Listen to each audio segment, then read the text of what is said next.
मुंबईमध्ये महायुती एकत्र लढणार आहे। मात्र मुंबईत 50 जागांवरून भाजप शिंदे सेनेत रस्सीखेच सुरूच असल्याची माहिती आहे। गेल्या निवडणुकीत शिंदे सेनेमध्ये गेलेले शिवसेनेच्या 44 नगरसेवकांनी भाजपच्या उमेदवारांचा पराभव केला होता आणि या जागांवरून दोन्ही पक्षात रस्सीखेच सुरू आहे। दहिसर, अंधेरी, जोगेश्वरी, विक्रोळी, घाटकोपर आणि गोरेगाव या प्रभागातील या जागा आहेत। दरम्यान शिंदेंच्या दिल्लीवारीनंतर दोन्ही पक्षांमधील जागा वाटपाचा वाद मिटल्याची माहिती आहे। तर आपण पाहतोय मुंबईमध्ये भाजप आणि शिंदेमध्ये जागा वाटपावरून रस्सीखेच पाहायला मिळते।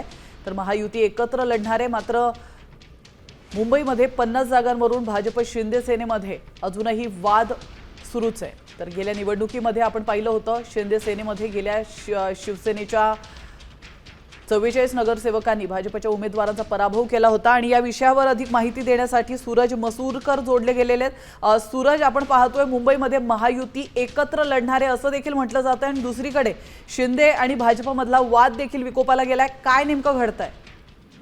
निश्चितच जसं तू म्हणाली तसंच काही जागांवरून रस्सीखेच तरी देखील आम्ही जे आहे ते महायुती म्हणूनच लढू। कारण काही दिवसांपूर्वीच उपमुख्यमंत्री एकनाथ शिंदे यांनी दिल्ली गेले होते आणि त्यांनी मोदींची भेट घेतली होती आणि त्या भेटीनंतर महायुतीमध्ये सारं काही अलबेल आहे अशी माहिती जी आहे ते शिवसेनेच्या वरिष्ठ सूत्रांनी दिलेली आहे। आणि ज्या जागांवरती पेच आहे त्या जागांवरती आम्ही तीनही पक्षातील वरिष्ठ नेते जे आहे ते सगळं काही कॉम्प्रोमाइज करायला तयार आहे। महायुती म्हणून लढण्यासाठी आम्ही जे काही आम्हाला कॉम्प्रोमाइज करावे लागतील ते आम्ही सर्व कॉम्प्रोमाइज करू असं देखील वरिष्ठ सूत्रांनी सांगितलेलं आहे। आणि ज्या जागांवरती पेच असेल त्या जागांवरती समन्वय समितीची बैठक होते। त्या समन्वय समितीच्या बैठकीतून सकारात्मक मार्ग काढू। मात्र महायुतीमध्ये जागा वाटपावरून कोणतीही चर्चा नाही। अद्यापही जागा वाटपावरती कोणतीही चर्चा देखील सुरू झालेली नाहीये। मात्र असं देखील असलं तरी देखील अशा काही समस्या उद्भवल्या तरी देखील आम्ही त्या गोष्टीसाठी महायुतीसाठी आम्ही कॉम्प्रोमाइज करू। आम्ही कोणतीही रस्सीखेच किंवा समाजामध्ये किंवा जनतेमध्ये चुकीचा